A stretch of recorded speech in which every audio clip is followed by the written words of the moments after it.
Le claquement d'un coup de feu a retenti dans les rues poussiéreuses de Del Rio, au Texas, en 1876. Le monde de Geneviève Fairchild venait de voler en mille morceaux. Elle se tenait figée sur le trottoir en bois. La lettre dans ses mains tremblantes annonçait une nouvelle bien pire que la mort de son mari. Il avait perdu au jeu tout ce qu'il possédait, y compris elle. Madame Fairchild, a dit gravement le shérif Tanner en s'approchant. Il a retiré son chapeau. Je suis au regret de vous informer que la vente aux enchères aura lieu demain à midi. La gorge de Geneviève se serra. Ses yeux noisettes s'écarquillèrent d'incrédulité. Il doit y avoir une erreur. On ne peut plus vendre des gens dans ce pays. Ce n'est pas de l'esclavage, madame, a précisé le shérif, visiblement mal à l'aise. C'est un contrat de travail. 7 ans de service pour éponger les dettes de Warren. La loi est claire à ce sujet au Texas. Les dettes d'un homme ne meurent pas avec lui quand une garantie est mentionnée dans les reconnaissances de dettes de jeu. À 32 ans, Geneviève pensait que sa vie était toute tracée. 5 ans plus tôt, elle avait épousé Warren Fairchild. Elle avait quitté son poste d'institutrice à Boston pour le suivre dans ses rêves de conquête de l'Ouest. Des rêves qui, comme ses promesses, étaient une partie en fumée. « Je vais me battre », a-t-elle dit, en serrant la lettre si fort qu'elle se froissa. Le shérif Tanner a soupiré. Le juge de circuit a déjà donné son accord. Holcomb et ses créanciers se sont assurés que tout était légal. Je suis désolé, Madame Fairchild. Cette nuit-là, Geneviève était assise seule dans ce qui avait été sa maison. Une modeste demeure de 2 étages à la périphérie de la ville. Demain, elle appartiendrait à quelqu'un d'autre. Tout comme les meubles, le commerce de Warren et apparemment sa liberté. La lampe à pétrole projetait de longues ombres sur le sol pendant qu'elle songeait à s'enfuir. Mais où irait-elle? Warren l'avait laissée sans le sou. Elle n'avait même pas de quoi payer un billet de diligence. Elle a ouvert sa malle et en a sorti sa plus belle robe. Une robe de soie vert foncé qui mettait en valeur ses cheveux auburn. Si elle devait être humiliée, elle y ferait face avec dignité. Alors que l'aube se levait sur les collines entourant Del Rio, Geneviève a relevé ses cheveux avec soin. Ses doigts se travaillaient méthodiquement malgré son cœur qui battait la chamade. Elle s'est lavé le visage à l'eau froide, essayant d'effacer les traces d'une nuit blanche. Son reflet dans le miroir montrait une femme qu'elle peinait à reconnaître. Elle était pâle, les traits tirés, mais sa mâchoire affichait une détermination nouvelle. À 11h30, une foule s'était rassemblée sur la place de la ville. Geneviève se tenait à l'écart, enveloppée dans un châle malgré l'air chaud de mai. Elle regardait Victor Holcomb, le principal créancier de Warren et propriétaire du saloon de la ville. Il supervisait la vente aux enchères de ses biens. Chaque objet représentait un morceau de sa vie démantelé sous ses yeux. Et maintenant, a annoncé Holcomb, sa voix portant sur toute la place, le dernier article pour régler les dettes considérables de feu M. Fairchild. Ses yeux ont trouvé Geneviève dans la foule. Avancez, Madame Fairchild. Ses jambes semblaient de plomb alors qu'elle se frayait un chemin à travers la foule qui s'écartait. Les chuchotements la suivaient comme des serpents. Certains étaient apitoyés, d'autres cruellement amusés. Elle a gardé le regard fixé sur un point au-dessus de leur tête, refusant de croiser leur regard. Un contrat de travail de 7 ans a poursuivi Holcomb en déroulant un document d'aspect officiel. Le porteur obtient tous les droits sur les services domestiques de Mme Fairchild jusqu'à ce que la dette de 2000 $ soit satisfaite. Geneviève a ravalé la bile qui lui montait à la gorge. Service domestique. Un joli euphémisme pour ce qui s'apparentait à de la servitude pour dette. Les enchères commencent à 500 $, a énoncé Holcomb. 550 a crié une voix dans la foule. C'était M. Peterson, le banquier qui la regardait toujours un peu trop longtemps quand elle se rendait à la banque avec Warren. 6 cents et renchérit un autre. Le rancher veuf Simmons, connu pour épuiser ses ouvriers agricoles. Les enchères se sont poursuivies. Chaque augmentation plongeait Geneviève un peu plus dans le désespoir. C'étaient ses voisins, des gens qu'elle avait salués dans la rue, à qui elle avait servi le thé chez elle. 850, a crié à nouveau Peterson. 9 cents est contré Simmons. 1000, a dit une nouvelle voix. Elle était grave, posée, et a fendu la place comme un couteau. La foule s'est écartée, révélant un homme de grande taille que Geneviève n'avait jamais vu. Il portait des vêtements couverts de poussière et un gilet de cuir usé. Son visage était partiellement ombragé par un chapeau à large bord. Un ceinturon pendait bas sur ses hanches. L'étui attaché était la marque de quelqu'un qui savait s'en servir. Lucas Taylor a chuchoté quelqu'un à proximité. Du ranch de White Rock. Milcent a lancé Peterson, clairement agacé par le nouveau venu. L'étranger Lucas s'est avancé. Ses éperons tintaient doucement. 1500. Un silence s'est abattu sur la foule. C'était bien au-dessus de la valeur marchande pour un tel contrat. 1600, a tenté Simmons, mais sa voix manquait de conviction. 2000, a dit calmement Lucas. Le montant total de la dette. Les sourcils de Holcomb se sont haussés. D'autres offres? Il a balayé la foule du regard, ne trouvant aucun concurrent. Vendu à M. Taylor pour 2000 $. Le cœur de Geneviève battait à tout rompre alors que le grand étranger s'approchait. De près, elle a pu voir qu'il était plus jeune qu'elle ne l'avait d'abord pensé. Peut-être 35 ans environ. Son visage était hâlé et buriné par le soleil. Des rides autour de ses yeux témoignaient d'un plissement constant face aux horizons lumineux. Ses yeux étaient d'un bleu saisissant sur sa peau assombrie par le soleil. « Signez ici, Taylor », a dit Holcomb, en tendant le contrat et un stylo. Lucas a pris le stylo, mais a ignoré le contrat. Au lieu de cela, il s'est approché de Geneviève. « Madame Fairchild », a-t-il dit, sa voix plus basse maintenant. « Je ne crois pas que nous ayons été présentés. » Lucas Taylor, elle a levé les yeux vers lui, cherchant sur son visage un indice sur ses intentions. « Pourquoi » a-t-elle seulement réussi à dire. Au lieu de répondre, il s'est tourné vers Holcomb. La dette est entièrement réglée. Il a sorti une traite bancaire et la lui a tendue. Holcomb l'a examinée attentivement avant d'acquiescer. « Votre propriété, Taylor, » a dit Holcomb, en poussant à nouveau le contrat vers lui. Lucas a pris le contrat entre ses mains. Il l'a regardé un long moment. Puis, à la stupéfaction de tous, il l'a déchiré en 2, puis en 4. Puis il a laissé les morceaux voleter sur le sol poussiéreux. « Personne ne possède une autre personne, » a-t-il dit. Sa voix a porté sur la place soudainement silencieuse. « La dette est payée. Madame Fairchild est libre d'aller où bon lui semble. » Geneviève le regarda, choquée. « Je ne comprends pas. Il n'y a rien à comprendre, madame. Les dettes de votre mari sont effacées. » Il a touché son chapeau pour la saluer. « Bonne journée. » Avant qu'elle ne puisse répondre, il s'est retourné et a commencé à s'éloigner. Il a laissé Geneviève au milieu des murmures stupéfaits de la foule. « Attendez », a-t-elle appelé, en rassemblant ses jupes et en se hâtant de le suivre. « Monsieur Taylor », il s'est arrêté, se retournant vers elle. « Pourquoi avez-vous fait ça » a-t-elle demandé. « Vous ne me connaissez pas. »« Non, madame, je ne vous connais pas » a-t-il convenu. « Mais je sais ce qui est juste et ce qui ne l'est pas. » Il a jeté un regard en arrière vers la place de la ville, où les gens les observaient encore. « Peut-être pourrions-nous continuer cette conversation dans un endroit moins public. » Geneviève n'a hésité qu'un instant avant d'acquiescer. « Ma maison, mon ancienne maison, est juste au bout de la rue. » Ils ont marché en silence, Geneviève très consciente des regards qui les suivaient. Quand ils sont arrivés à la maison, elle a réalisé avec un pincement au cœur qu'elle n'était plus la sienne. Elle serait vendue pour couvrir d'autres dettes. « Je crains de n'avoir nulle part où vous proposer de vous asseoir », a-t-elle dit, embarrassée. « Ce n'est pas grave. Je ne compte pas rester longtemps, » a répondu Lucas. Il se tenait là, son chapeau à la main, en l'étudiant. « Madame Fairchild, je vous ai réservé une chambre à la pension de Madame Wilson. C'est payé pour 2 semaines.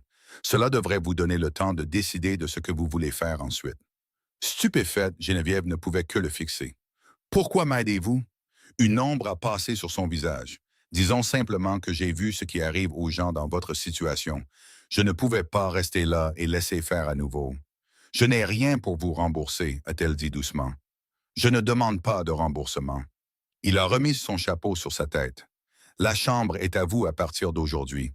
Madame Wilson vous attend. » Et ensuite, dans 2 semaines, qu'est-ce que je suis censé faire? Je n'ai pas d'argent, pas de perspective. La réalité de sa situation commençait à s'imposer.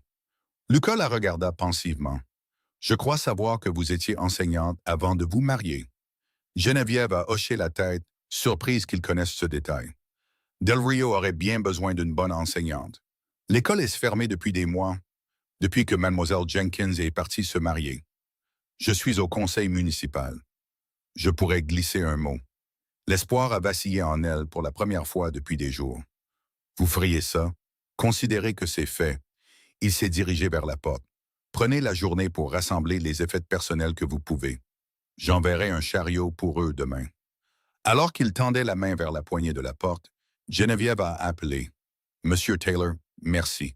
Je ne sais pas comment je pourrai un jour... Vivez bien votre vie, Madame Fairchild. Ce sera un remerciement suffisant. D'un geste du chapeau, il était parti. Geneviève est restée dans la maison vide, écoutant le bruit de ses bottes s'éloigner sur le porche en bois. Pour la première fois depuis qu'elle avait appris la mort de Warren, elle s'est autorisée à pleurer. Non pas de désespoir, mais d'un soulagement et d'une confusion immense. Un étranger venait de lui montrer une telle gentillesse. Plus tard dans l'après-midi, Geneviève s'est rendue à la pension de Madame Wilson. Elle n'avait qu'un petit sac de fêtes personnelles, des vêtements, une brosse à cheveux, un médaillon contenant une photo de ses parents. Tout le reste devrait attendre le chariot promis. Madame Wilson, une veuve corpulente dans la soixantaine, avec des yeux bienveillants et des manières directes, l'a accueilli chaleureusement. Monsieur Taylor a expliqué votre situation. Je suis tellement désolé pour votre mari, ma chère, et pour cette histoire de vente aux enchères. C'est honteux.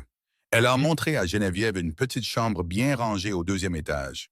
Ce n'est pas luxueux, mais c'est propre et calme. Les repas sont à 7 heures, midi et 6 heures. Ne soyez pas en retard ou vous manquerez le repas. Merci, Madame Wilson. Monsieur Taylor a mentionné qu'il avait payé pour 2 semaines. En effet, il a payé d'avance en plus. Madame Wilson a tripoté les rideaux. C'est un homme bien, ce Lucas Taylor. Il est plutôt solitaire, mais il est toujours juste. Il dirige le ranch de White Rock depuis environ 5 ans maintenant. Il l'a bâti à partir de presque rien. Geneviève s'est assise sur le bord du lit. Je ne l'avais jamais vu avant aujourd'hui. Il ne vient pas souvent en ville. Trop occupé avec le ranch, je suppose. Madame Wilson s'est dirigée vers la porte. Reposez-vous maintenant, ma chère. Le dîner est à 6 heures. Restée seule, Geneviève a déballé ses quelques affaires et a réfléchi à son avenir. Pouvait-elle vraiment tout recommencer ici, à Del Rio? La même ville où tout le monde avait été témoin de son humiliation? Au dîner, elle a rencontré les autres pensionnaires. 2 sœurs âgées qui enseignaient le piano, un jeune commis du magasin général et un médecin veuf. Ils étaient polis mais curieux, lui jetant des regards furtifs tout au long du repas. Les nouvelles voyageaient vite dans les petites villes. Est-il vrai que Lucas Taylor a déchiré votre contrat en pleine place? A finalement demandé la plus jeune des sœurs, incapable de contenir sa curiosité. Mary, l'a réprimandé sa sœur. Ce n'est rien, a dit doucement Geneviève. Oui, il l'a fait. Je ne comprends toujours pas pourquoi. Dr. Bennett, le veuf, a pris la parole. Taylor n'est pas du genre à faire des gestes spectaculaires. S'il a fait ça, il avait ses raisons. Mais quelle raison un étranger pourrait-il avoir de m'aider? C'est demander Geneviève à voix haute. Peut-être qu'il croit simplement qu'il faut faire ce qui est juste et suggérer le Dr. Bennett. Ou peut-être a-t-il sa propre histoire avec ce genre d'affaires. La conversation a dérivé sur d'autres sujets, mais Geneviève est restée préoccupée par les pensées de son mystérieux bienfaiteur. Pourquoi un homme qu'elle n'avait jamais rencontré dépenserait-il autant d'argent pour l'aider, pour ensuite s'en aller sans rien attendre en retour? Le lendemain matin, fidèle à sa parole, un chariot est arrivé du ranch de White Rock. Le conducteur, un vieux cowboy bourriné nommé Josiah, a touché son chapeau pour saluer Geneviève. « Monsieur Taylor m'envoie chercher vos affaires, madame. Il m'a dit de prendre tout ce que vous me montrerez. » Avec l'aide de Josiah, Geneviève a sauvé ce qu'elle pouvait de son ancienne maison. Ses livres, un fauteuil à bascule qui avait appartenu à sa mère, quelques ustensiles de cuisine et des vêtements.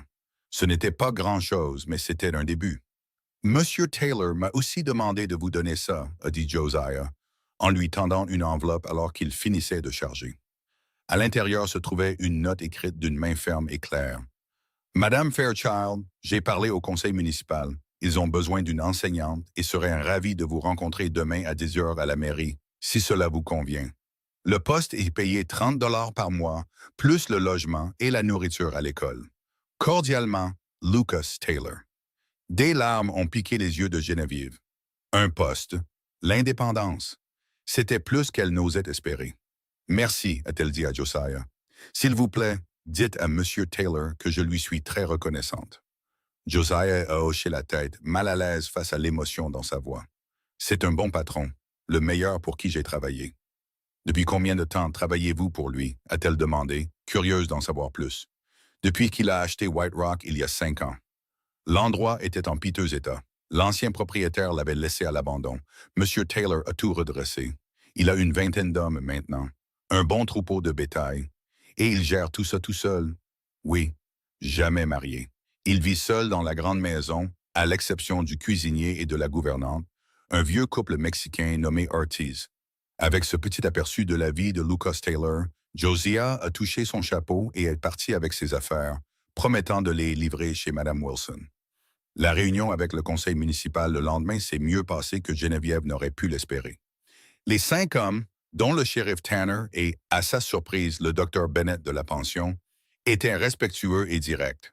Nous avons besoin de quelqu'un qui puisse s'occuper d'enfants de tous âges, a expliqué le maire Collins. Notre dernière enseignante n'a tenu que 3 mois avant de décider que la vie à la frontière n'était pas pour elle. J'ai enseigné dans une école à classe unique au Massachusetts pendant 4 ans avant de me marier, a répondu Geneviève avec confiance. Des enfants de 5 à 16 ans, je ne suis pas facilement intimidé. Les hommes ont échangé des regards approbateurs. Il y a un logement derrière la salle de classe, a poursuivi le maire. Simple, mais privé. Le trimestre commencerait en septembre, mais nous aurions besoin que vous commenciez les préparatifs le mois prochain. Ce serait parfait, a dit Geneviève, l'espoir fleurissant dans sa poitrine. Il y a encore une chose, a ajouté le shérif Tanner, l'air mal à l'aise. Certaines personnes en ville pourraient ne pas avoir d'un bon œil que vous enseigniez à leurs enfants, compte tenu des événements récents. Geneviève s'est raidie. Je n'avais aucune connaissance des jeux de mon mari. Je n'ai rien fait de mal. Personne ne suggère le contraire, a dit rapidement le docteur Bennett. Mais les gens parlent. Êtes-vous prête pour ça? J'ai déjà enduré une humiliation publique, messieurs. Je peux supporter les chuchotements et les regards si cela signifie reconstruire ma vie. Après quelques questions supplémentaires sur sa formation et sa philosophie d'enseignement, le conseil a voté à l'unanimité pour lui offrir le poste. Le maire Collins lui a serré la main, l'accueillant officiellement comme la nouvelle institutrice de Del Rio. Alors que la réunion se terminait, Geneviève a remarqué Lucas Taylor debout au fond de la salle. Leurs regards se sont croisés brièvement avant qu'il ne se glisse hors de la porte. Elle s'est dépêchée de le suivre, le rattrapant sur les marches de la mairie. « Monsieur Taylor », a-t-elle appelé. Il s'est retourné et, un instant, Geneviève a été frappée par la façon dont la lumière du soleil se reflétait dans ses yeux, les faisant paraître presque bleu argenté. Madame Fairchild a-t-il reconnu d'un léger signe de tête. « Je voulais vous remercier d'avoir parlé au conseil en ma faveur. Vous avez obtenu le poste grâce à vos qualifications, a-t-il dit simplement. J'ai simplement suggéré qu'il vous considère.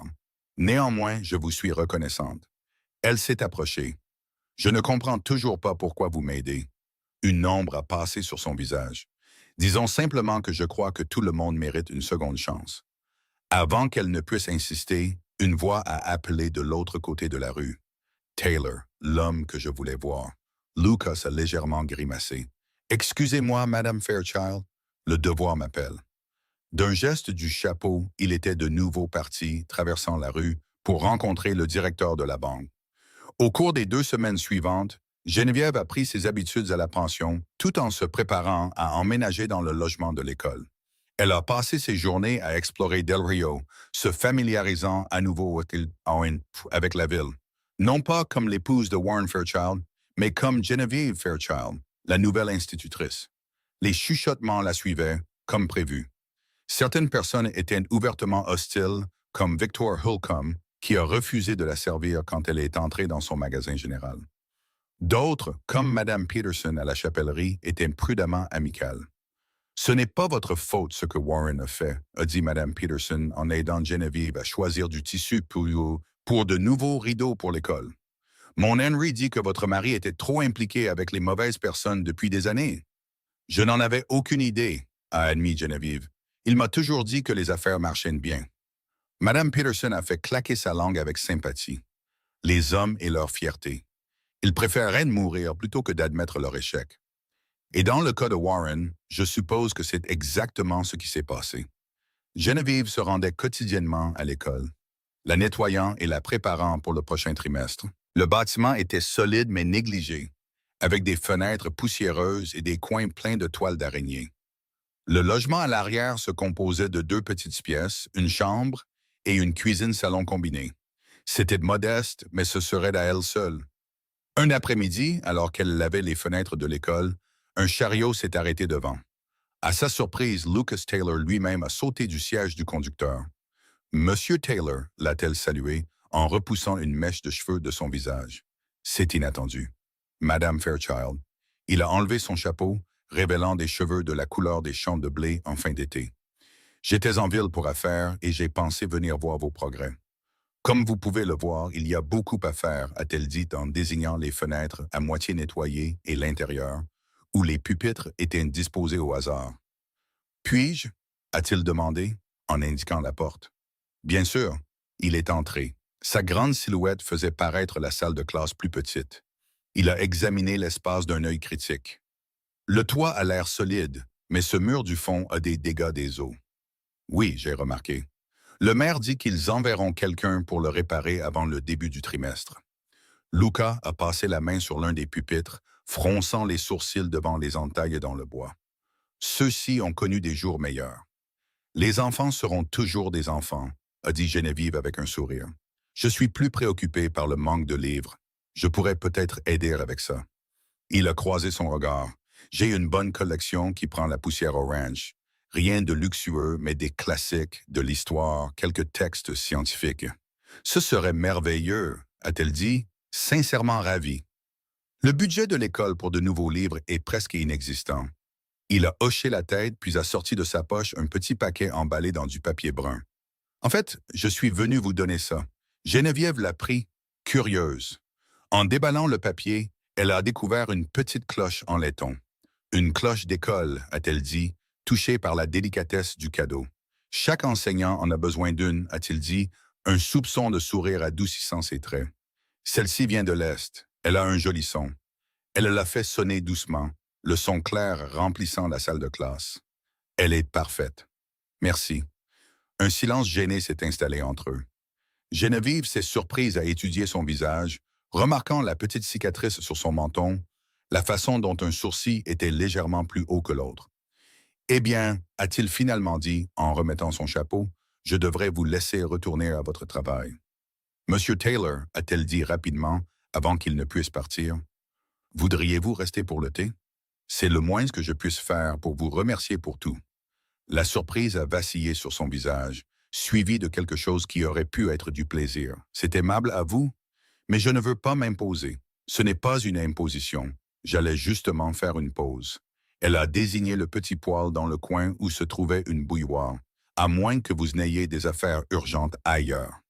Après un moment d'hésitation, il a hoché la tête. Un thé serait agréable.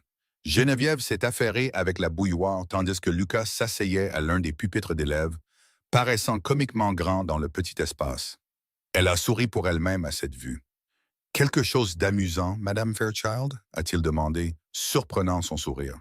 « Je pensais juste que vous ressemblez à un géant dans une maison de poupées, a-t-elle admis, en sortant 2 tasses ébréchées qu'elle avait trouvées dans le placard. À sa surprise, il a ri, un son chaud et riche qui a complètement transformé son visage. « Je ne me suis pas assis à un pupitre d'école depuis que j'ai 16 ans.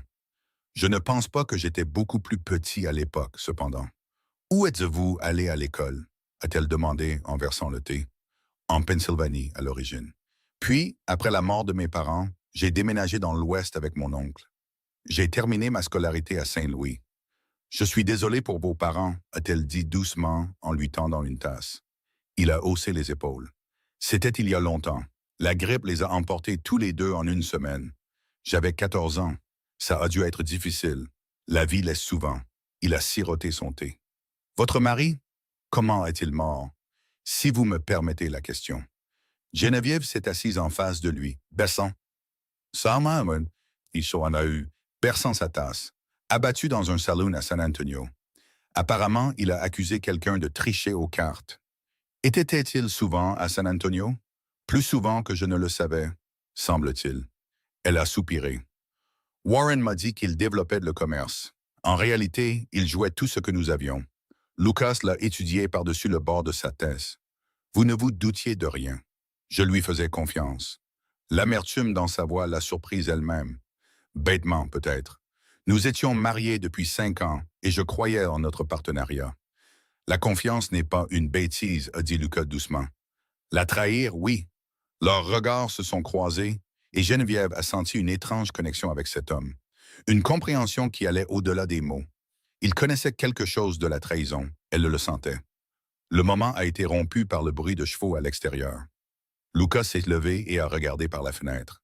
La diligence est arrivée, a-t-il observé. Ce qui me rappelle que j'ai du courrier à récupérer. Bien sûr. Geneviève s'est également levée, prenant sa tasse vide. Merci encore pour la cloche et les livres, quand cela vous arrangera de les apporter. Je demanderai à Josiah de les livrer demain, a-t-il promis. À la porte, il s'est arrêté. Madame Fairchild, il y a une fête à l'église ce samedi. Toute la ville y sera. Ce pourrait être une bonne occasion pour vous de rencontrer les parents de vos futurs élèves. Suggérez-vous que j'y aille, a-t-elle demandé, surprise par l'invitation. Je suggère que ce pourrait être bénéfique professionnellement, a-t-il clarifié. Bien qu'il y aura des commérages. Il y a déjà des commérages, Monsieur Taylor. Autant y faire face directement. Il a hoché la tête d'un air approbateur.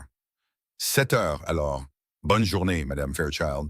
Comme promis, Josiah est arrivé le lendemain avec 3 caisses de livres, bien plus que ce que Geneviève avait espéré. Il y avait des romans de Dickens et Hawthorne, des recueils de poésie, des histoires de l'Amérique et de l'Europe, des textes scientifiques, et même un atlas magnifiquement illustré. Monsieur Taylor m'a dit de vous dire que ce sont des dons à l'école, pas un prêt, a expliqué Josiah en l'aidant à porter les caisses à l'intérieur. Il doit y avoir plus de 100 volumes ici, s'est émerveillée Geneviève, en passant ses doigts sur les dos en cuir. Monsieur Taylor a toujours été un homme de lecture, a dit Josiah avec une pointe de fierté. Il a toute une bibliothèque dans la maison du ranch. Ce soir-là, alors que Geneviève inventoriait sa main littéraire, elle a découvert de petites notes glissées dans certains volumes. Des marques de l'ancien propriétaire, a-t-elle supposé. Dans un exemplaire de l'Odyssée, elle a trouvé une inscription. À Lucas, puisses-tu trouver ton chemin vers la maison. Père, Noël 1862. La nature personnelle de l'inscription l'a fait réfléchir. Ce n'étaient pas de simples livres au hasard. Ils faisaient une partie de la collection personnelle de Lucas Taylor. Pourquoi se séparerait-il d'objets aussi sentimentaux? Le samedi soir est arrivé et Geneviève s'est habillée avec soin de sa meilleure robe restante. Une robe bleu foncé qui complimentait son teint clair. Madame Wilson l'avait aidée à la moderniser en ajoutant de la dentelle aux poignets et au col. « Vous êtes ravissante, ma chère », l'a assuré Madame Wilson, alors que Geneviève se préparait à partir. « Gardez la tête haute. Vous n'avez rien fait de mal. » La fête de l'église battait déjà son plein quand Geneviève est arrivée. Des tables chargées de nourriture longeaient un mur tandis qu'un petit groupe de musiciens locaux jouait dans un coin. Presque tout le monde à Del Rio semblait être présent et un silence notable s'est abattu sur la foule quand elle est entrée. Le docteur Bennett a été le premier à l'approcher. « Madame Fairchild, je suis content que vous soyez venue. Laissez-moi vous présenter à certains parents. » Reconnaissante pour sa gentillesse, Geneviève l'a laissé la guider à travers la foule, faisant les présentations. Certaines personnes étaient accueillantes, d'autres froidement polies, et quelques-unes ouvertement hostiles. En particulier un groupe de femmes mené par Madame Holcomb, la femme de Victor. « Je ne suis pas sûre d'envoyer ma Emmeline à l'école ce trimestre, » a dit Madame Holcomb à voix haute, alors que Geneviève passait. « J'entends dire que la nouvelle enseignante est une morale douteuse. » Geneviève a senti ses joues brûler, mais a continué à marcher, la tête haute. Ne lui prêtez aucune attention, et murmurait le docteur Bennett.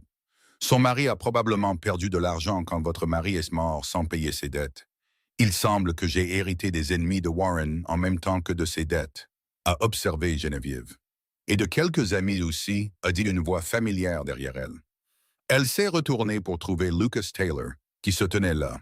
Il avait l'air étonnamment formel dans un costume sombre et propre, ses cheveux soigneusement peignés. Sans sa poussière habituelle et son chapeau, il paraissait plus jeune mais non moins imposant. « Monsieur Taylor », l'a-t-elle salué avec un petit sourire. « Je ne m'attendais pas à vous voir ici. Les fêtes de l'Église sont l'une des rares occasions qui me traînent en ville, a-t-il admis. Madame Fairchild, me feriez-vous l'honneur de cette danse? » L'invitation était si inattendue que Geneviève ne put que le fixer un instant. Les musiciens venaient de commencer une valse et des couples se formaient sur la piste de danse improvisée. « Oui, merci », a-t-elle finalement réussi à dire. Alors que Lucas la menait sur la piste, Elle était très consciente des regards qui les suivaient.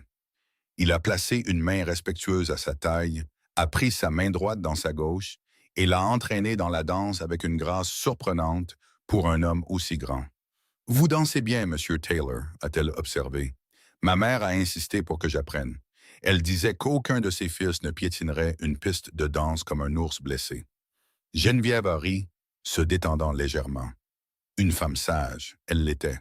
Son expression est devenue pensive. Je pense qu'elle vous aurait apprécié. La nature personnelle du commentaire l'a prise au dépourvu. Vous me connaissez à peine. Je suis un bon juge de caractère, a-t-il répondu simplement. Vous avez affronté l'adversité avec dignité. Cela en dit long sur une personne. Ils ont continué à danser et Geneviève s'est progressivement moins souciée des regards et plus consciente de son partenaire de danse. La force solide de sa main à sa taille, l'odeur propre de savon et quelque chose d'unique à lui. La façon dont ses yeux se plissaient légèrement au coin quand il souriait presque. Quand la musique s'est terminée, Lucas l'a escorté à la table des rafraîchissements et lui a servi une tasse de punch. Les gens parlent, a-t-elle noté, en observant les chuchotements et les regards dirigés vers eux. Laissez-les faire, a-t-il dit avec dédain. Del Rio se nourrit de commérages. La semaine prochaine, ce sera autre chose. Pourquoi m'avez-vous invité à danser? La question lui brûlait les lèvres. Lucas a croisé son regard directement. Parce que j'en avais envie. Avant qu'elle ne puisse répondre, le maire Collins s'est approché, sa femme à ses côtés. Taylor, l'homme que je voulais voir.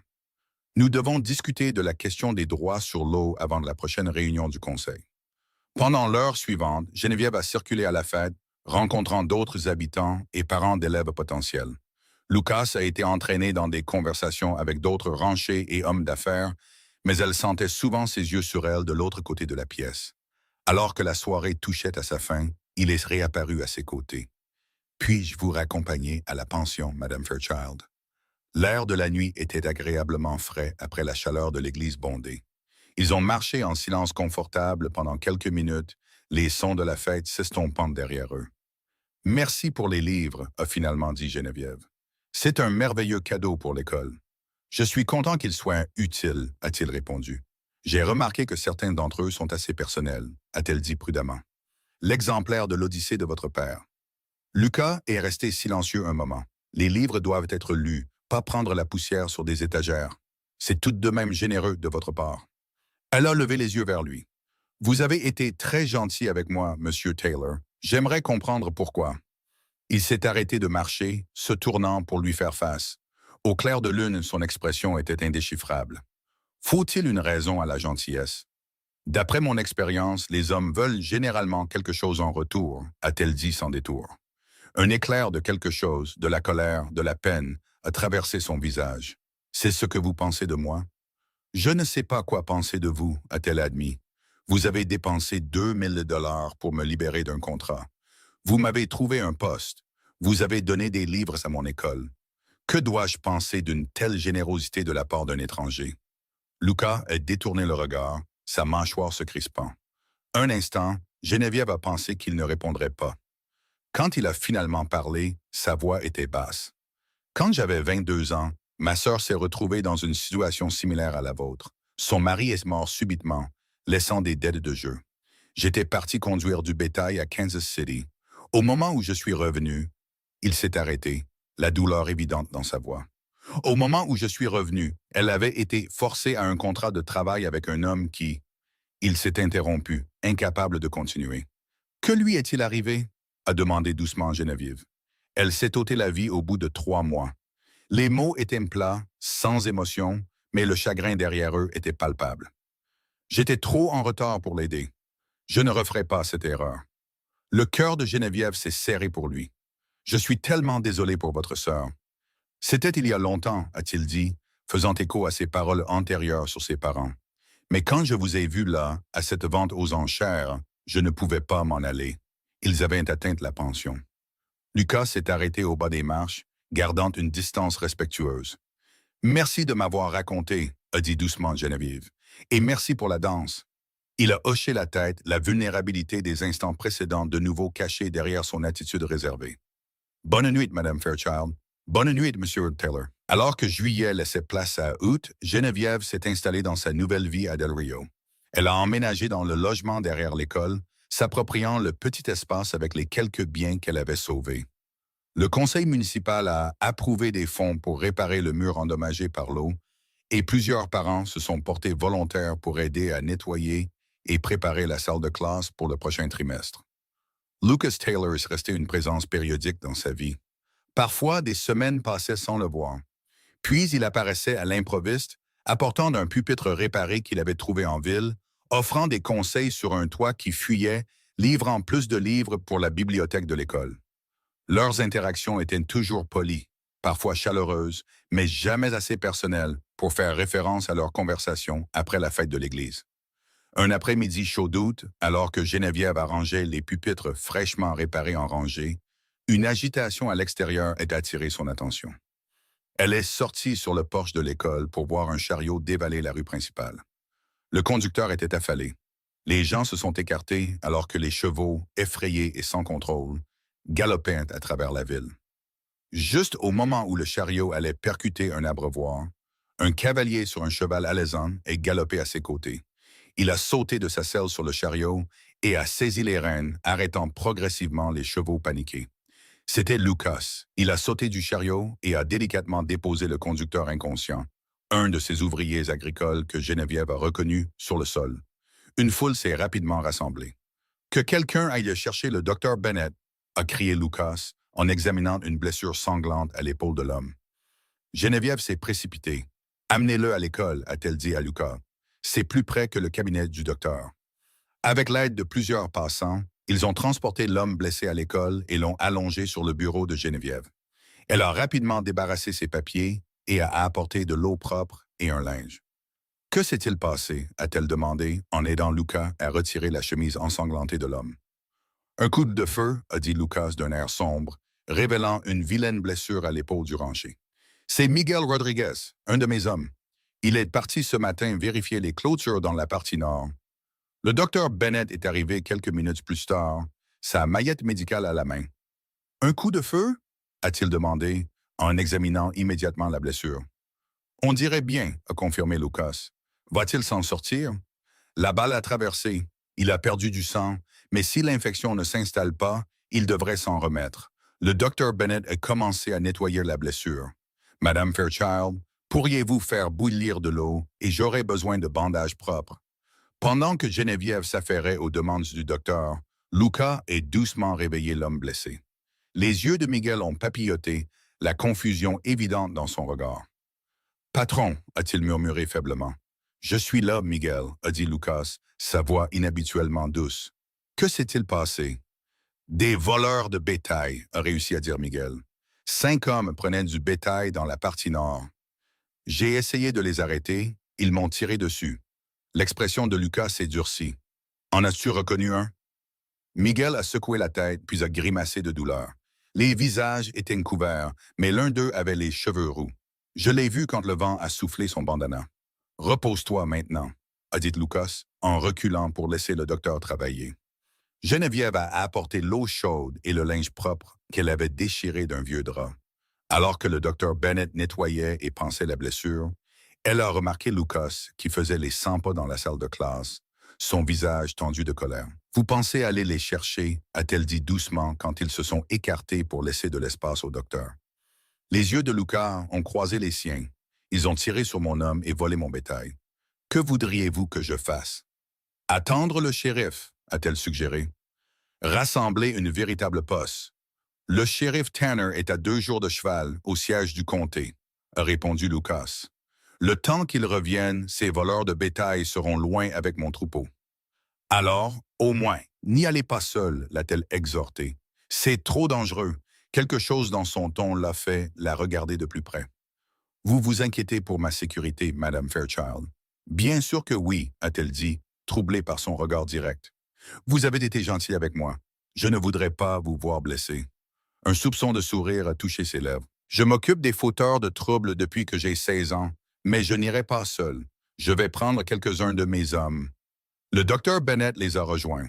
« Votre homme s'en sortira, Taylor, mais il a besoin de repos et de soins. Je recommanderais qu'il reste en ville quelques jours pour que je puisse garder un œil sur lui. Il peut rester chez moi, a décidé Lucas. Madame Ortiz s'occupera de lui. En fait, a interrompu Geneviève, il pourrait rester ici à l'école. J'ai la chambre d'amis et je suis là toute la journée. Ce serait plus facile pour le docteur Bennett de passer le voir. Les deux hommes l'ont regardé avec surprise. C'est très généreux, Madame Fairchild, a dit le docteur Bennett, mais il pourrait ne pas être approprié qu'une femme seule ait un homme chez elle, même blessé. Je suis veuve, pas une jeune fille célibataire, leur a-t-elle rappelé. Et la ville m'a engagé pour être responsable des enfants. On peut sûrement me faire confiance pour m'occuper d'un homme blessé sans compromettre ma réputation. Le docteur Bennett a regardé Lucas, qui semblait considérer l'idée. Ce serait pratique, a admis Lucas. Et Miguel est un homme bon. Il ne causerait aucun problème. Alors c'est réglé, a dit fermement Geneviève. Il peut rester dans ma chambre d'amis jusqu'à ce qu'il soit assez bien pour retourner au ranch. Après quelques discussions supplémentaires, ils ont déplacé Miguel dans la petite chambre des appartements de Geneviève. Le docteur Bennett a laissé des médicaments et des instructions, promettant de revenir le matin. Je dois retourner au ranch, a dit Lucas alors qu'il se tenait sur le porche de l'école. Rassembler mes hommes, suivre ces voleurs avant que la piste ne refroidisse. Soyez prudent, a dit doucement Geneviève. Il l'a étudié un moment, son expression indéchiffrable. Je reviendrai voir Miguel demain si je peux. En le regardant s'éloigner à cheval, Geneviève a été surprise par la profondeur de son inquiétude pour lui. En quelques mois depuis qu'il avait déchiré son contrat sur la place de la ville, Lucas Taylor était devenu important pour elle d'une manière qu'elle n'avait pas anticipée. Pendant les 2 jours suivants, Geneviève s'est occupée de Miguel tout en continuant ses préparatifs pour le trimestre scolaire. Le jeune rancher était un patient respectueux, embarrassé par l'imposition et reconnaissant de ses soins. « Seigneur Taylor, c'est un homme bon », lui a dit Miguel le deuxième après-midi alors qu'elle changeait son pansement. « Il m'a donné un travail quand personne d'autre n'engageait un Mexicain. Il paye des salaires justes, traite tous les hommes de la même manière. Depuis combien de temps travaillez-vous pour lui ?» a-t-elle demandé, curieuse d'en savoir plus sur Lucas. « 3 ans. J'étais juste un garçon quand j'ai commencé, 17 ans. Maintenant, je suis son meilleur vaquero. » La fierté colorait sa voix malgré son état affaibli. « Et il vit seul au ranch ?» La question lui a échappé avant qu'elle ne puisse se retenir. Miguel lui a lancé un regard entendu. Il est seul, à part Señor et Señora Ortiz, qui s'occupent de la maison. Beaucoup de dames en ville essaient d'attirer son attention, mais il a haussé sa bonne épaule. Il n'est pas intéressé. Geneviève a senti ses joues s'échauffer. Je n'insinuais rien. C'est bon, a dit Miguel avec un petit sourire. Il vous regarde différemment.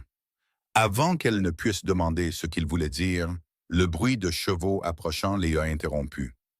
Geneviève est allée à la fenêtre et a vu Lucas descendre de cheval, accompagné du shérif Tanner et de 2 autres hommes qu'elle ne reconnaissait pas. Elle est allée à la porte pour les accueillir. Lucas avait l'air épuisé, avec une barbe de plusieurs jours et des vêtements couverts de poussière. Une petite coupure marquait sa pommette. « Monsieur Taylor », a-t-elle dit, son soulagement de le voir vivant luttant avec l'inquiétude pour son apparence. « Vous êtes blessé. Ce n'est rien », a-t-il balayé, bien qu'il ait touché la coupure d'un air gêné. « Comment va Miguel? Il s'améliore. Le docteur Bennett dit que la blessure est propre. Aucun signe d'infection. » Lucas a hoché la tête puis a fait un geste vers les hommes derrière lui. Le shérif Tanner est revenu plus tôt que prévu. Nous avons rattrapé les voleurs près de la frontière mexicaine. Toutes les 5 sont en garde à vue, a confirmé le shérif. Taylor ici a identifié le bétail comme étant le sien grâce à la marque. Nous emmenons les hommes à San Antonio pour leur procès. L'un d'eux a résisté, a ajouté Lucas d'un air sombre. Il ne sera pas jugé. Le shérif et son adjoint sont partis pour sécuriser les prisonnières à la prison, laissant Lucas debout sur le porche de l'école avec Geneviève. « Vous devriez me laisser nettoyer cette coupure », a-t-elle offert. « Elle pourrait s'infecter. » Trop fatigué pour discuter, il l'a suivie à l'intérieur. Geneviève l'a fait asseoir à sa petite table de cuisine et a doucement nettoyé le sang séché de son visage. Debout si près de lui, elle pouvait sentir la poussière du sentier, la sueur et quelque chose de distinctement masculin en lui. « Vous aviez raison pour l'homme aux cheveux roux », a dit Lucas pendant qu'elle travaillait. « Le chef des voleurs avait une dent contre moi pour l'avoir renvoyé l'année dernière. Je suis contente que vous les ayez attrapés », a-t-elle dit, ses doigts traçant légèrement la coupure. Elle n'était pas profonde, mais elle laisserait une petite cicatrice. Lucas est soudainement d'attraper son poignet, sa grande main chaude autour de la sienne, plus petite. Leurs regards se sont croisés, et Geneviève a senti une secousse électrique passer entre eux. Merci, a-t-il dit doucement, pour avoir soigné Miguel et pour vous être inquiété pour moi. Je n'étais pas inquiète, a-t-elle menti sans conviction. Une ombre de sourire a touché ses lèvres. Non, peut-être un peu, a-t-elle admis. Il tenait toujours son poignet, son pouce caressant légèrement son pouls. Le simple contact a envoyé des frissons le long de son bras. Geneviève, a-t-il dit doucement, utilisant son prénom pour la première fois. L'intimité de ce geste lui a coupé le souffle. Oui. Avant qu'il ne puisse continuer, Miguel a appelé de la chambre, brisant l'instant. Lucas a relâché son poignet et s'est levé. Je devrais aller le voir, a-t-il dit, sa voix retrouvant son ton habituel et professionnel. Geneviève est restée à table, le cœur battant, se demandant ce qui aurait pu se passer s'il n'avait pas été interrompu. Le nouveau trimestre scolaire a commencé le premier lundi de septembre. 23 élèves, âgés de 5 à 16 ans, ont rempli l'école. Leurs visages curieux se sont tournés vers leur nouvelle enseignante. Geneviève se tenait devant eux, la cloche à la main, ressentant un mélange de nervosité et d'excitation. « Bonjour les enfants », les a-t-elle salués. « Je suis Madame Fairchild et je serai votre enseignante cette année. » Les plus jeunes ont répondu avec enthousiasme, tandis que les plus âgés, en particulier les adolescents, la regardaient avec scepticisme. Elle a reconnu plusieurs visages de la ville, y compris la fille Hulcom, dont la mère avait apparemment décidé de l'envoyer après tout. Cette première semaine a été épuisante mais enrichissante. Geneviève a évalué les capacités de chaque élève, les a organisés en groupes d'apprentissage appropriés et a établi les règles de la classe. Le vendredi, même les élèves les plus réticents répondaient à son enseignement ferme mais bienveillant. Miguel s'était suffisamment remis pour retourner au ranch, bien que le Dr Bennett lui ait conseillé des tâches légères pendant encore quelques semaines. Lucas lui-même était venu le chercher, remerciant à nouveau Geneviève pour ses soins.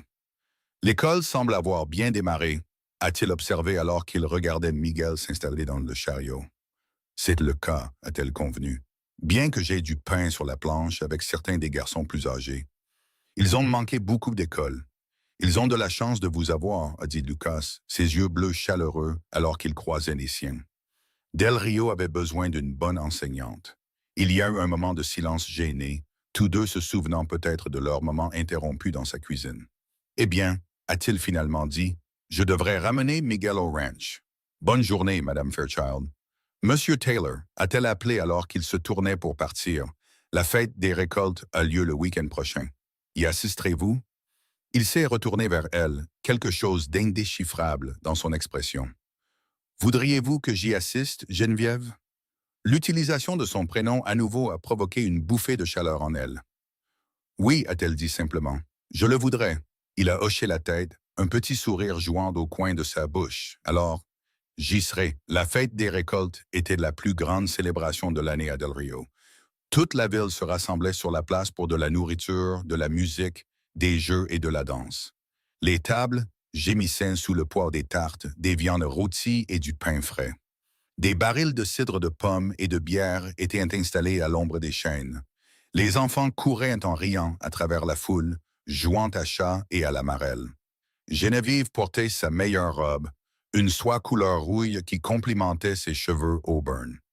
Elle les avait laissés partiellement détachés, retenus par des peignes en écailles de tortue empruntées à Madame Wilson.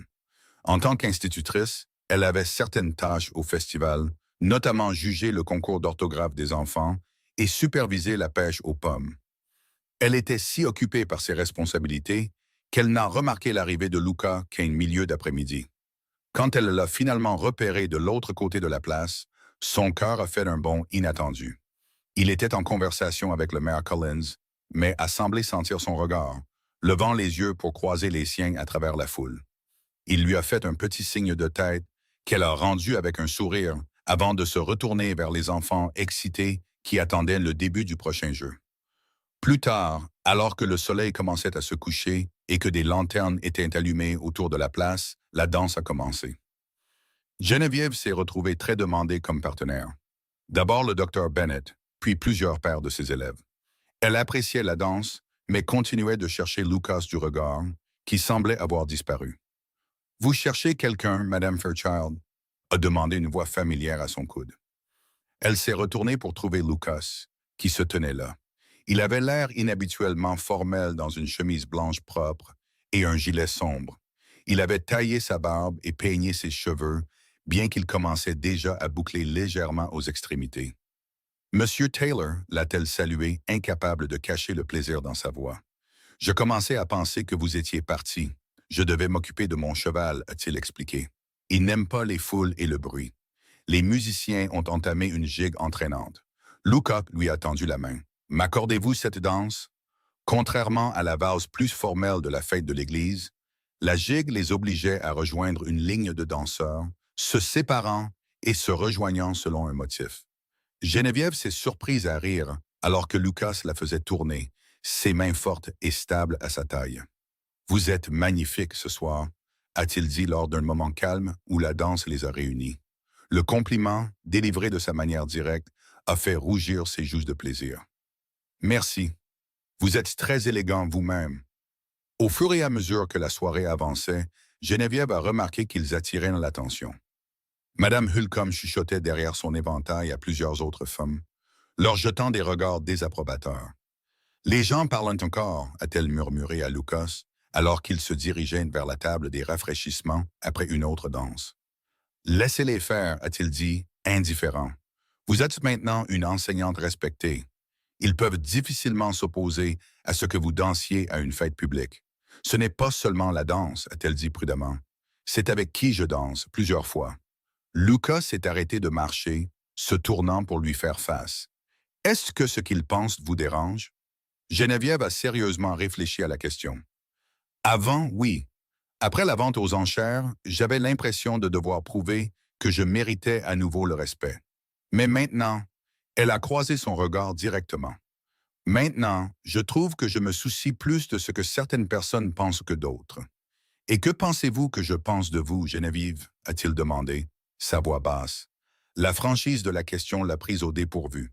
« Je ne sais pas », a-t-elle admis.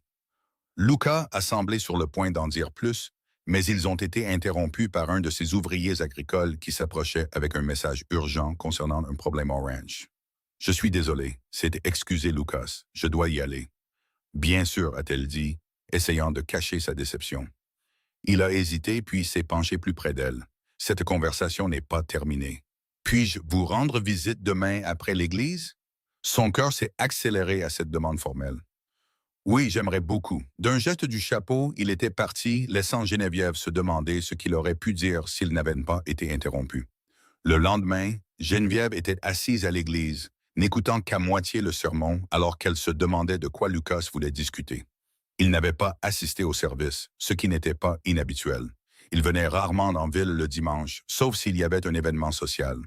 Après l'église, elle est retournée à l'école pour préparer le déjeuner, ses nerfs rendant difficile la concentration sur des tâches simples. À 2 heures précises, on a frappé à sa porte.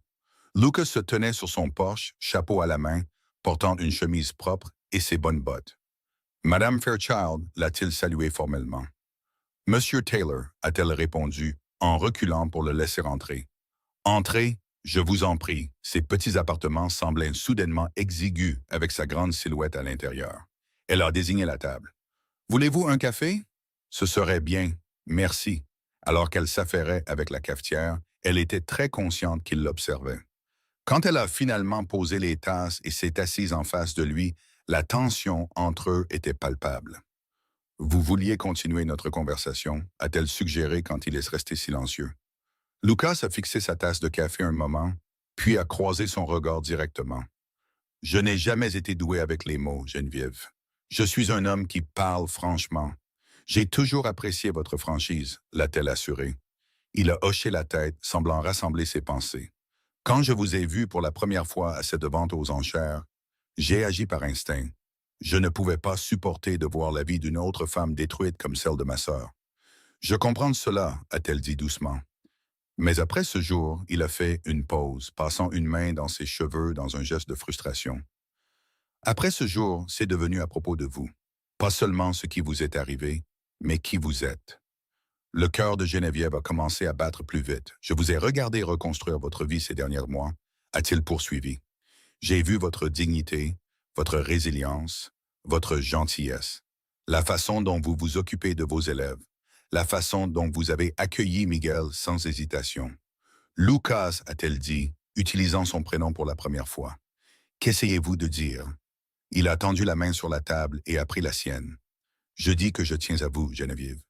Plus que je ne m'y attendais, plus que ce qui pourrait être sage. La simple déclaration lui a coupé le souffle. Pourquoi ne serait-ce pas sage? Vous venez de retrouver votre indépendance, de vous construire une vie. Et moi, il a hésité. J'ai la réputation d'être solitaire. Le ranch prend tout mon temps et mon attention. Sont-ce les seules raisons? A-t-elle demandé, sentant qu'il y avait plus. La prise de Lucas sur sa main s'est légèrement resserrée. Je suis seul depuis longtemps, par choix. Après ce qui est arrivé à ma sœur, je me suis renfermé. Je me suis concentré sur la construction du ranch. C'était plus sûr comme ça. Plus sûr que quoi? Que de tenir à quelqu'un qui pourrait m'être enlevé. Comme mes parents. Comme Caroline. L'honnêteté brute dans sa voix a touché quelque chose de profond en elle. Geneviève a retourné sa main dans la sienne pour que leurs paumes se rencontrent. La vie n'offre aucune garantie, Lucas. Pour aucun d'entre nous. Non, a-t-il convenu, elle n'en offre pas. Alors, que proposez-vous? A-t-elle demandé directement. Un soupçon de sourire a touché ses lèvres face à sa franchise. J'aimerais vous faire la cour comme il se doit, Geneviève. Si vous le voulez bien. La joie a fleuri dans sa poitrine. Je le veux bien, a-t-elle dit simplement. Très volontiers. Le sourire qui s'est répandu sur son visage l'a transformé, atteignant ses yeux et adoucissant les traits de son visage. Il a porté sa main à ses lèvres et a déposé un baiser sur ses jointures. Un geste si inopinément tendre qu'il lui a mis les larmes aux yeux. « Il y a quelque chose que vous devriez savoir, a-t-il dit, son expression redevenant sérieuse. Si nous faisons cela, si nous nous fréquentons, les gens parleront plus que jamais. Cela pourrait vous rendre les choses difficiles à l'école. Laissez-les parler, a-t-elle dit, faisant écho à son dédain antérieur. Je suis une bonne enseignante, c'est ce qui compte. Lucas a étudié son visage, ses yeux bleus chaleureux d'affection. Vous êtes une femme remarquable, Geneviève Fairchild. Au cours des 2 mois suivants, Lucas a fait la cour à Geneviève avec la même détermination tranquille qu'il mettait en tout. Il venait en ville chaque dimanche après l'église pour l'emmener à des sorties convenables. Des promenades en buggy le long de la rivière, des pique-niques à l'ombre des chênes, des visites dans les villes voisines pour des concerts ou des conférences. À la surprise de Geneviève, la réaction de la ville à leur cours était mitigée, mais pas massivement négative. Certains, comme Madame Holcomb, reniflaient avec désapprobation, mais d'autres semblaient heureux de voir le rancher reclus s'intéresser enfin à autre chose qu'à son bétail. Vous avez été bonne pour Taylor, a commenté un jour le shérif Tanner en rencontrant Geneviève devant le magasin général. Je ne l'ai jamais vu sourire autant. Le docteur Bennett a exprimé des sentiments similaires. Il assiste régulièrement aux réunions du conseil municipal maintenant. Il a même proposé d'accueillir les répétitions du spectacle de Noël dans son ranch cette année. Lucas changeait en effet, s'ouvrant non seulement à Geneviève, mais aussi à la communauté dans son ensemble. Il a commencé à assister aux services religieux avec elle le dimanche, a fait don de bois pour les réparations du toit de l'école et a offert des emplois dans son ranch à 2 des élèves plus âgés de Geneviève qui devaient aider à subvenir aux besoins de leur famille. Quant à Geneviève, elle tombait de plus en plus amoureuse de Lucas à mesure qu'elle apprenait à connaître l'homme derrière l'extérieur réservé. Elle a découvert son sens de l'humour pince sans rire, sa passion pour les livres et l'apprentissage, son sens inébranlable de la justice et sa douceur avec les animaux et les enfants. Un après-midi frais de novembre, Lucas l'a emmené dans un endroit spécial de son ranch, une colline surplombant la vallée avec le ruisseau de White Rock qui serpentait à travers comme un ruban d'argent. Les chênes flamboyaient de couleurs automnales et l'air était clair et frais. « C'est magnifique », a dit Geneviève, en contemplant la vallée depuis le siège du buggy. « Je comprends pourquoi vous aimez cette terre. Ce n'était pas grand-chose quand je l'ai achetée », a admis Lucas. L'ancien propriétaire l'avait laissé à l'abandon, mais j'ai vu son potentiel. Comme vous avez vu le mien, a-t-elle dit doucement, avec compréhension dans sa voix. Il a pris sa main. Je ne vous ai pas donné de potentiel, Geneviève. Vous l'aviez déjà. J'ai juste déchiré un bout de papier. C'était plus que ça, a-t-elle insisté. Vous m'avez donné une chance quand d'autres ne l'auraient pas fait. Lucas l'a aidé à descendre du buggy et a étalé une couverture sous un chêne. Ils se sont assis côte à côte, regardant le ranch. J'ai réfléchi, a-t-il dit après un silence confortable. À l'avenir? Vraiment? A-t-elle demandé, son cœur s'accélérant. Le logement de l'école est petit, et le toit fuit toujours quand il pleut fort. Geneviève a souri. Critiquez-vous ma maison, Monsieur Taylor? Non, madame, a-t-il dit sérieusement. Je suggère que vous pourriez en envisager une autre. Il a sorti une petite boîte de sa poche. Le souffle de Geneviève s'est coupé quand il l'a ouverte, révélant une délicate bague en or sertie d'un seul diamant. C'était celle de ma mère, a expliqué Lucas, sa voix rauque d'émotion. Mon père la lui a donnée quand ils se sont mariés. Je l'ai gardée toutes ces années, en attendant la bonne personne. Geneviève a complété quand il s'est interrompu. Pour vous, a-t-il dit simplement. Bien que je ne le savais pas avant de vous voir debout sur cette place, la tête haute malgré tout. Des larmes ont rempli les yeux de Geneviève alors que Lucas prenait sa main. Je vous aime, Geneviève Fairchild, a-t-il dit, ses yeux bleus intenses de sentiment. J'aime votre courage, votre gentillesse, votre intelligence. J'aime la façon dont vous me défiez et me donnez envie d'être un homme meilleur. Voulez-vous m'épouser? Oui, a-t-elle chuchoté, les larmes débordant.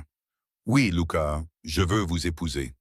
Il a glissé la bague à son doigt, puis a pris son visage dans ses mains et l'a embrassé. Leur premier baiser, tendre et doux, rempli de promesses. Quand ils se sont finalement séparés, tous deux un peu essoufflés, Geneviève a posé son front contre le sien. « Je vous aime aussi », a-t-elle dit, plus que je ne le pensais possible après tout ce qui s'est passé. Lucas l'a enlacé, la serrant contre lui. « Je veux vous donner la vie que vous méritez », a-t-il promis. Pas seulement la sécurité, mais le bonheur. Vous l'avez déjà fait, l'a-t-elle assuré. Ils se sont mariés la veille de Noël dans la petite église de Del Rio, décorée de branches de sapin et de rubans rouges pour les fêtes. Presque toute la ville était présente, la curiosité l'emportant sur toute désapprobation persistante de l'union. Geneviève portait une nouvelle robe de satin ivoire avec le voile de dentelle de la mère de Lucas. Lucas, habituellement si à l'aise en selle, avait l'air inconfortablement formel, mais indéniablement beau dans son costume noir. Le docteur Bennett était le témoin de Lucas, tandis que Madame Wilson, qui était devenue une amie chère de Geneviève, était sa dame d'honneur. Quand le pasteur les a déclarés mari et femme, le baiser de Lucas était plus retenu que celui sur la colline, mais ses yeux transmettaient tout l'amour et la promesse que Geneviève aurait pu espérer. La mairie avait été transformée pour la réception, avec des tables chargées de nourriture et un petit groupe jouant de la musique joyeuse. Même Mme Holcomb semblait avoir adouci sa position, offrant des félicitations rigides à la nouvelle Mme Taylor. « Je n'aurais jamais pensé voir le jour où Lucas Taylor prendrait femme », a remarqué le shérif Tanner en serrant la main de Lucas. « Vous avez bien fait les choses.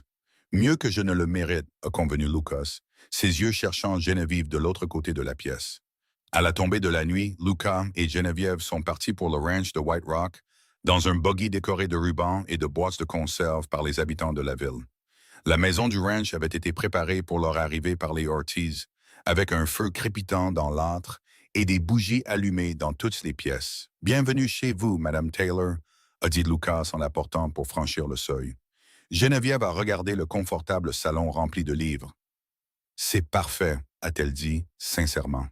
La maison était plus grande qu'elle ne l'avait imaginé, solidement construite et bien entretenue avec un mobilier simple, mais de bonne qualité. « Elle a besoin d'une touche féminine », a admis Lucas.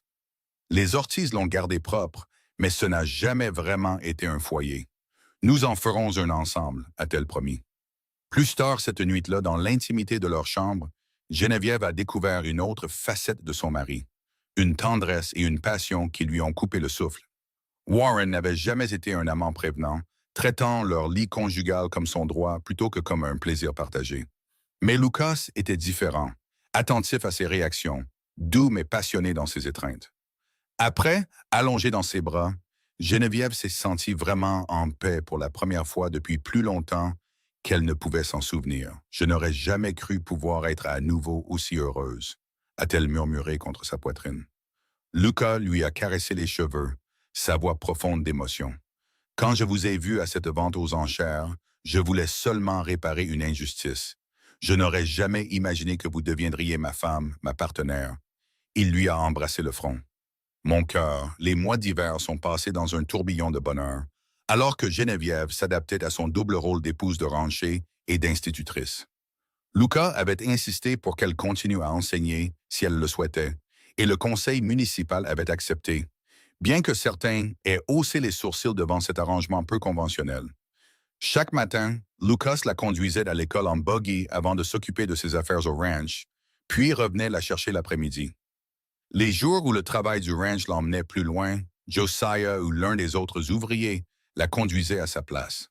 La maison du ranch s'est transformée sous l'influence de Geneviève. Elle a apporté de la couleur et de la chaleur aux pièces avec des rideaux, des courtes pointes et des vases de fleurs sauvages. Elle a organisé correctement les livres bien-aimés de Lucas et a ajouté sa propre petite collection. Les Ortiz, initialement méfiants d'avoir une maîtresse dans la maison après des années à servir Lucas seul, ont rapidement fini par l'adorer pour son traitement respectueux et son intérêt sincère pour leur vie. Le printemps a apporté de nouveaux défis et de nouvelles joies. Le bétail devait être marqué. Les clôtures nécessitaient des réparations après les tempêtes d'hiver et de nouveaux veaux sont nés. Geneviève s'est retrouvée à apprendre des aspects de la vie de ranch qu'elle n'avait jamais imaginés. De l'aide à la naissance d'un veau à la gestion des comptes du ranch. Un soir de fin avril, alors qu'ils étaient assis sur le porche à regarder le coucher du soleil, Lucas a pris sa main. « J'ai pensé à agrandir le ranch », a-t-il dit. « La propriété Jenkins à l'est est à vendre. Cela nous donnerait un meilleur accès à l'eau et 1000 acres de pâturage supplémentaires. » Geneviève a souri à son utilisation de nous. Au cours des mois qui ont suivi leur mariage, Lucas l'avait vraiment fait sa partenaire en toutes choses. Pouvons-nous nous le permettre? A-t-elle demandé de manière pratique. Si nous sommes prudents pendant quelques années, oui. Il a hésité. Mais cela signifierait plus de travail, plus de responsabilité. Vous craignez d'en prendre trop? Le pouce de Lucas est tracé des cercles sur sa paume. Je crains de prendre du temps loin de vous, de notre famille. Le mot famille est resté en suspens entre eux, de manière significative. Ils n'avaient pas encore explicitement discuté d'enfants, bien que tous deux supposaient qu'ils en auraient un jour. « Je pense que nous devrions le faire », a dit Geneviève de manière décisive. « Si c'est un bon investissement pour notre avenir, nous devrions saisir l'occasion. » Lucas a étudié son visage dans la lumière déclinante.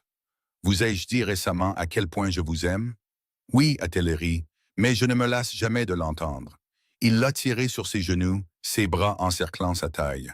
« Je t'aime, Geneviève Taylor. »« Et je t'aime aussi, a-t-elle répondu, posant sa tête contre son épaule. Chaque jour un peu plus.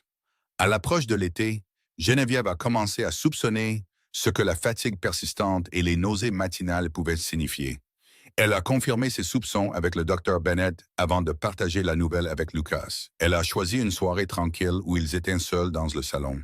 Lucas lisait des rapports de l'acheteur de bétail à San Antonio, tandis qu'elle raccommodait une de ses chemises. « Lucas » a-t-elle dit, en mettant de côté sa couture. « J'ai quelque chose à te dire. » Il a levé les yeux, immédiatement attentif. « Qu'est-ce que c'est? » Le docteur Bennett dit que nous accueillerons un nouveau membre dans notre famille vers Noël. Un instant, Lucas l'a juste regardé, assimilant ses mots. Puis son visage s'est transformé d'une joie si pure qu'elle a mis les larmes aux yeux de Geneviève. « Un bébé ?» a-t-il demandé, sa voix feutrée d'émerveillement. « Nous allons avoir un bébé », a-t-elle hoché la tête, souriant à travers ses larmes. « Un bébé de Noël ?» Lucas était à genoux à côté de sa chaise en un instant, ses mains couvrant doucement son ventre encore plat. « Je n'aurais jamais pensé... » Il a commencé, puis s'est arrêté, submergé par l'émotion. « Jamais pensé quoi ?» a-t-elle doucement suggéré. « Après mes parents, ma sœur. Je n'aurais jamais pensé avoir à nouveau une famille, a-t-il admis. J'avais accepté d'être seul, et maintenant... » Il a levé les yeux vers elle, ses yeux bleus brillants. « Maintenant, je t'ai, toi et bientôt notre enfant. » Il l'a prise dans ses bras, la tenant comme si elle était la chose la plus précieuse au monde. « Merci, » a-t-il chuchoté contre ses cheveux, de m'avoir rendu ce que je pensais avoir perdu pour toujours. La nouvelle de la grossesse de Geneviève s'est répandue rapidement à Del Rio. Le conseil scolaire a accepté à contre-cœur qu'elle puisse enseigner jusqu'en novembre, à condition que le docteur Bennett la déclare apte à continuer. Des plans ont été faits pour qu'un remplaçant prenne le relais pour le reste du trimestre et éventuellement le printemps, selon les souhaits de Geneviève après l'arrivée du bébé. Luca est devenu encore plus protecteur, insistant pour embaucher de l'aide supplémentaire au ranch afin qu'il puisse être disponible pour conduire Geneviève à l'école chaque jour. Il a personnellement inspecté le buggy pour s'assurer qu'il offrait le trajet le plus doux possible sur les routes parfois chaotiques, et il a commencé à construire un berceau pour le bébé dans son atelier le soir. En septembre, juste au moment où Geneviève commençait à être visiblement enceinte, un visiteur inattendu est arrivé au ranch de White Rock. Lucas était parti vérifier la nouvelle propriété qu'ils avaient acquise pendant l'été et Geneviève était seule dans la maison, à l'exception de Madame Ortiz dans la cuisine. Une calèche s'est arrêtée dans la cour et un homme âgé d'allure distinguée en est sorti. Geneviève est allée à la porte, curieuse de ce visiteur. « Puis-je vous aider ?» a-t-elle demandé depuis le porche. L'homme a enlevé son chapeau, révélant des cheveux argentés et des traits qui semblaient vaguement familiers. « Je cherche Lucas Taylor », a-t-il dit. « On m'a dit que c'était son ranch. »« C'est bien ça », a confirmé Geneviève. « Je suis sa femme, Geneviève. Lucas est parti vérifier la partie est, mais devrait être de retour pour le dîner. Voulez-vous attendre? » L'homme l'a étudié avec intérêt. Sa femme. Je ne savais pas que Lucas s'était marié. Il a souri, l'expression réchauffant ses traits sévères. Oui, j'aimerais attendre si cela ne vous dérange pas. Geneviève l'a invité à entrer, lui offrant des rafraîchissements. Alors qu'elle servait le thé dans le salon, elle a étudié le visiteur de plus près. Il y avait quelque chose dans la forme de sa mâchoire, le bleu de ses yeux. « Pardonnez-moi », a-t-elle dit soudainement, « mais êtes-vous de la famille de mon mari? » L'homme a posé sa tasse de thé. « Je suis son oncle, Richard Taylor, celui qui l'a recueilli après la mort de ses parents. » Les yeux de Geneviève se sont écarquillés de surprise. Lucas parlait rarement de son oncle, et quand il le faisait, c'était avec un mélange de respect et de ressentiment qu'elle n'avait jamais vraiment compris. « C'est un plaisir de vous rencontrer, Monsieur Taylor, » a-t-elle dit poliment. Luca ne parle pas souvent de sa famille. Non, je n'imagine pas qu'il le fasse. L'expression de Richard est devenue pleine de regrets. Nous avons eu un désaccord il y a de nombreuses années. Je suis venu pour essayer de faire amende honorable. Avant que Geneviève ne puisse répondre, ils ont entendu le bruit de chevaux dans la cour. Quelques minutes plus tard, Lucas est entré dans la maison, appelant son nom. Dans le salon, a-t-elle répondu. « Tu as un visiteur. » Lucas est apparu dans l'embrasure de la porte, encore poussiéreux de sa chevauchée. Il s'est figé en voyant Richard, son expression se refermant d'une manière que Geneviève n'avait pas vue depuis leur première rencontre. « Oncle Richard », a-t-il dit platement. C'est inattendu. Richard s'est levé. « Lucas, tu as l'air en forme. » Un silence gêné s'est installé. Geneviève a regardé les deux hommes, sentant la tension qui crépitait dans l'air. « Je vais vous laisser un peu d'intimité », a-t-elle dit en commençant à se lever. Non. La voix de Lucas était sèche. Il l'a immédiatement adoucie. « Reste, Geneviève, s'il te plaît. » Il s'est déplacé pour se tenir à côté de sa chaise, sa main reposant protectriquement sur son épaule. « Qu'est-ce qui t'amène ici après toutes ces années? » Oncle Richard a soupiré. « Je vieillis, Lucas.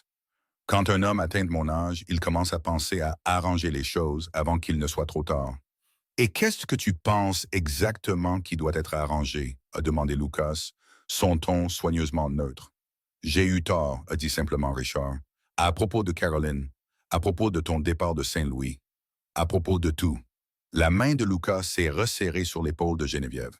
Elle a levé la sienne pour la couvrir, offrant un soutien silencieux. « C'est un peu tard pour ça, » a dit Lucas, sa voix tendue d'émotion réprimée. « Caroline est partie. Depuis 15 ans. Je sais. » Le visage de Richard montrait un chagrin sincère. « Je n'ai pas écouté quand tu as essayé de me dire ce qui lui arrivait. J'étais trop fier, trop préoccupé par les apparences. Le temps que je réalise mon erreur, tu étais parti. Et elle, il s'est interrompu, incapable de finir. » Geneviève a senti Lucas trembler légèrement. Elle a serré sa main et il a pris une profonde inspiration. « Pourquoi maintenant ?» a-t-il demandé à son oncle. « Pourquoi venir me chercher après tout ce temps ?» Richard a sorti une enveloppe de la poche de son manteau. « J'ai reçu ceci il y a 2 mois d'un avocat de San Antonio. Lucas a pris l'enveloppe avec lassitude. À l'intérieur se trouvait une traite bancaire pour une somme substantielle ainsi qu'une brève note. Richard Taylor. Ceci représente la part de votre neveu dans l'entreprise familiale, avec les intérêts.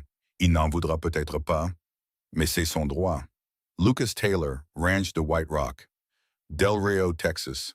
Lucas a fixé les papiers, puis son oncle. Tu es venu pour l'argent. Je suis venu parce que cela m'a montré que tu étais toujours l'homme honorable que ton père a élevé, a corrigé Richard. Tu aurais pu garder cet argent, prétendre qu'il avait été perdu dans de mauvais investissements ou ne jamais le reconnaître du tout. Au lieu de cela, tu m'as retrouvé et tu as rendu ce que tu sentais ne pas t'appartenir, même si nous ne nous étions pas parlé depuis 15 ans. Geneviève a levé les yeux vers son mari, la compréhension se faisant jour. Lucas n'avait jamais mentionné d'argent de famille ou d'entreprise à Saint-Louis. Quelle partie de son passé lui avait-il caché? La compagnie maritime Taylor a bien marché après ton départ, a poursuivi Richard, mieux que quiconque ne s'y attendait. Les investissements de ton père ont bien rapporté. En tant que son fils unique, la moitié t'appartenait de droit. Je ne voulais rien avoir à faire avec ça, a dit fermement Lucas. Pas après ce qui est arrivé à Caroline Cottiden. Richard a hoché la tête tristement. Je sais, et c'était mon échec. Ne pas voir ce que cet homme lui faisait, ne pas te croire quand tu as essayé de m'avertir. Geneviève ne pouvait plus supporter la confusion. Lucas, a-t-elle dit doucement. Que s'est-il passé exactement avec Caroline? Tu ne m'as jamais raconté toute l'histoire. Lucas a baissé les yeux sur elle, le conflit évident dans son regard. Finalement, il s'est assis sur la chaise à côté d'elle, tenant toujours sa main. Après la mort de nos parents, oncle Richard nous a recueillis, a-t-il commencé. C'était un homme d'affaires prospère à Saint-Louis, respecté, riche. Caroline avait 16 ans, j'en avais 14. Nous étions en deuil, mais nous nous sommes adaptés. Il a jeté un coup d'œil à son oncle. Richard a fait de son mieux pour nous, à sa manière. Richard a hoché la tête en signe de reconnaissance, mais est resté silencieux. Quand Caroline a eu 20 ans, elle a rencontré James Harrington. Il était de bonne famille, charmant, beau. Oncle Richard a approuvé l'union. La voix de Lucas s'est durcie, mais j'ai vu clair en lui.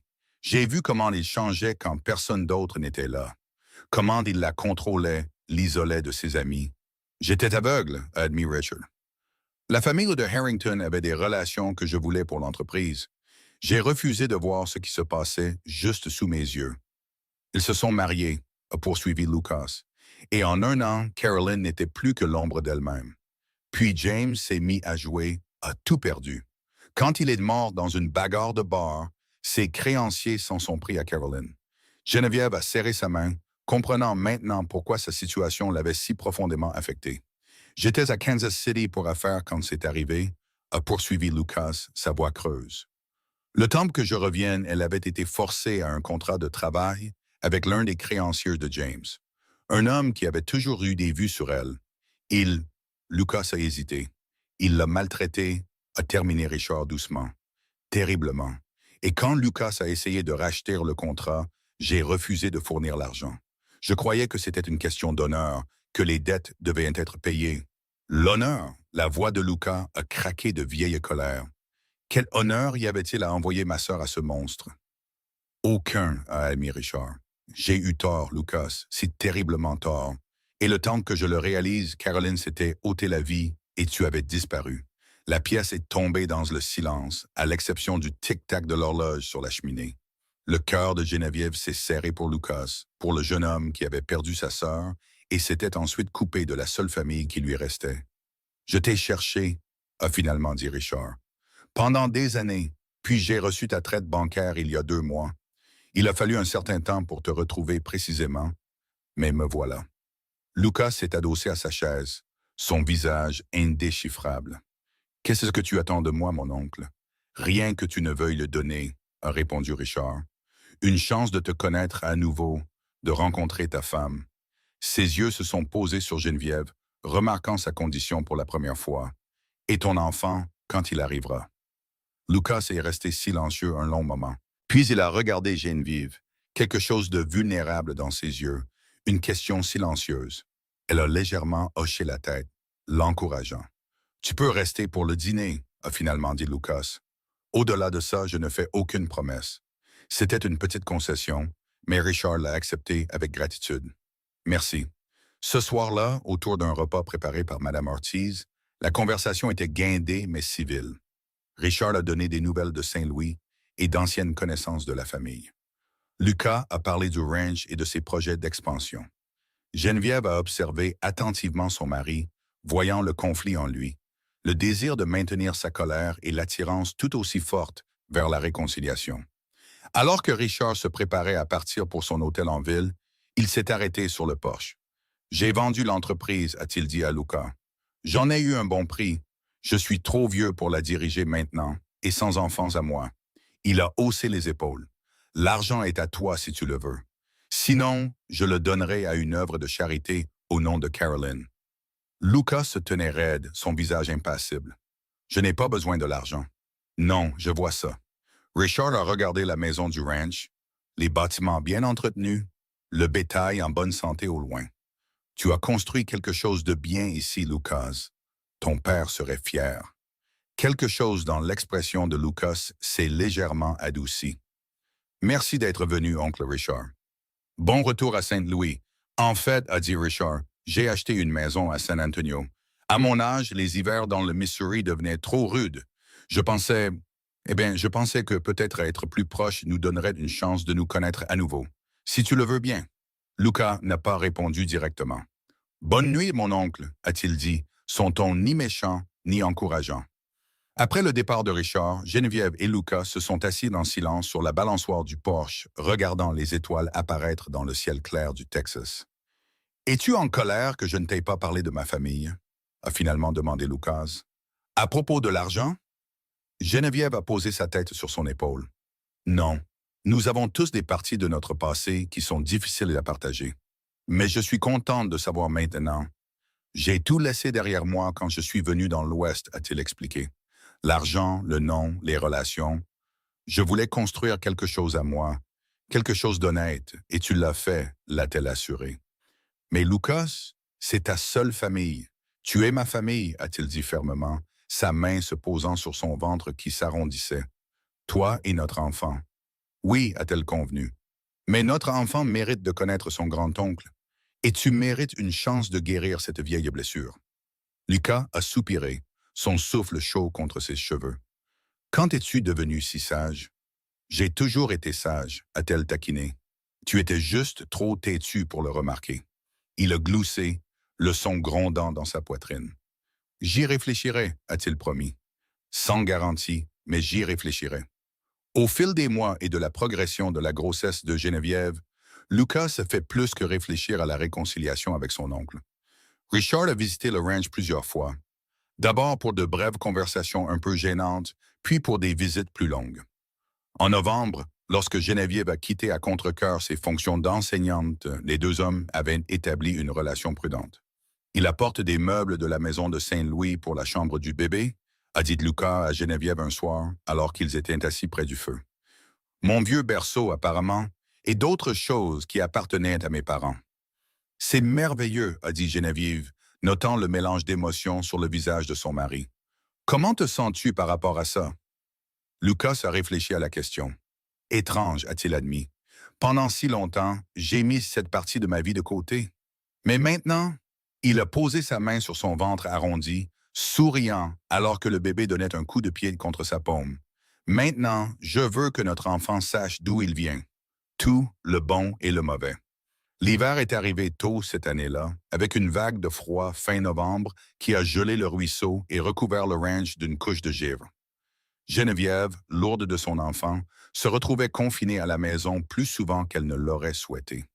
Lucas insistait pour avoir l'un des ouvriers du ranch à proximité chaque fois qu'il devait partir, craignant qu'elle n'ait besoin d'aide.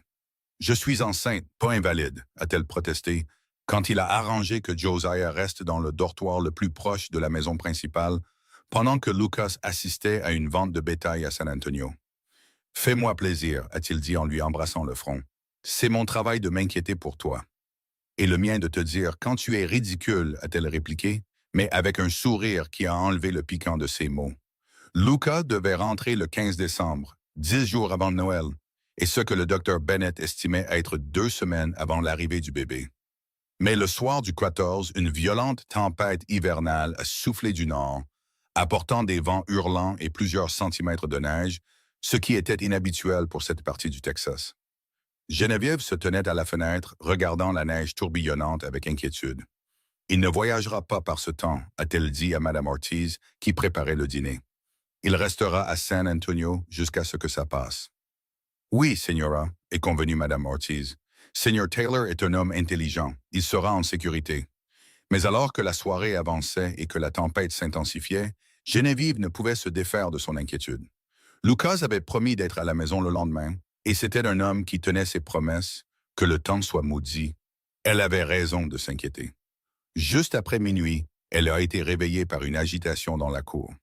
S'enveloppant dans une robe de chambre, elle est descendue prudemment pour trouver Josiah et M. Ortiz aidant un Lucas à moitié gelé à entrer dans la maison. Lucas a-t-elle haleté, se précipitant aussi vite que sa condition le lui permettait. Qu'est-il arrivé? Es-tu blessé? Juste froid, a-t-il réussi à dire entre des dents qui claquaient. Son visage était pâle sous sa barbe, qui était incrustée de glace. Le cheval a eu peur dans la tempête, m'a jeté à terre. J'ai dû marcher les derniers kilomètres. Mettez-le près du feu, a ordonné Geneviève, la peur rendant sa voix sèche. Madame Ortiz, de l'eau chaude et des couvertures. Josiah, aidez-moi à lui enlever ses vêtements gelés. Travaillant ensemble, ils ont dépouillé Lucas de ses vêtements extérieurs incrustés de glace et l'ont enveloppé dans des couvertures chaudes près du feu rugissant. Madame Ortiz a apporté du café chaud additionné de whisky que Lucas a bu avec gratitude. De toutes les choses stupides et imprudentes, a grondé Geneviève une fois qu'elle a été certaine qu'il n'était pas gravement blessé. Voyager dans un blizzard, tu aurais pu mourir de froid. J'avais promis d'être à la maison, a dit Lucas, un peu de couleur revenant sur son visage alors qu'il se réchauffait. Je ne m'attendais pas à ce que la tempête frappe si vite. J'étais à mi-chemin quand ça a empiré. Et à quoi servirait ta promesse si nous te trouvions gelé dans une congère? Elle était en colère parce qu'elle avait eu peur, et ils le savaient tous les deux. Lucas a attrapé sa main. « Je suis désolé de t'avoir inquiété », a-t-il dit plus sérieusement. « Mais je suis à la maison maintenant, en sécurité. » Le bébé a choisi ce moment pour donner un coup de pied particulièrement fort. Geneviève a grimacé, puis a souri.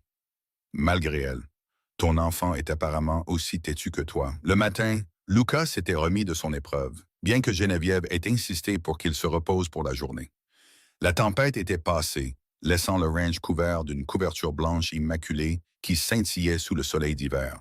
« C'est magnifique », a dit Geneviève en regardant le paysage transformé depuis le porche, émitouflé dans un lourd châle. Lucas, debout derrière elle avec ses bras autour de sa taille, ses mains reposant sur son ventre, a hoché la tête en signe d'accord. Ça valait presque la peine de mourir de froid. Elle lui a donné un léger coup de coude. « Ne plaisante pas avec ça. J'étais terrifié. Je sais. » Il lui a embrassé le sommet de la tête. « Je suis désolé, mais je devais rentrer à la maison, auprès de toi et du petit. La prochaine fois, fais-nous confiance. Nous préférerions que tu arrives un jour en retard plutôt que pas du tout, » l'a-t-elle réprimandé. Le bébé est arrivé la veille de Noël, exactement 1 an après leur mariage. Le travail a commencé aux premières heures du matin, réveillant Geneviève avec des douleurs aiguës qui ne laissaient aucun doute sur ce qui se passait. Lucas a-t-elle haleté en secouant son épaule. C'est l'heure. Il a été instantanément alerte, ses yeux grands ouverts d'un mélange d'excitation et de peur. « Tu es sûr? » « C'est tôt. Très sûr, » a-t-elle confirmé alors qu'une autre contraction la saisissait.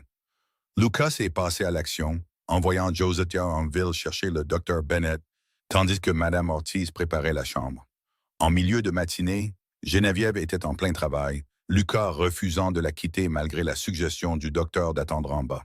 « Je reste, » a-t-il dit fermement, en tenant la main de Geneviève alors qu'elle traversait une autre contraction. « Elle a besoin de moi. » Le docteur Bennett a haussé les épaules, comme vous voulez. La plupart des hommes préfèrent être ailleurs pour cette partie.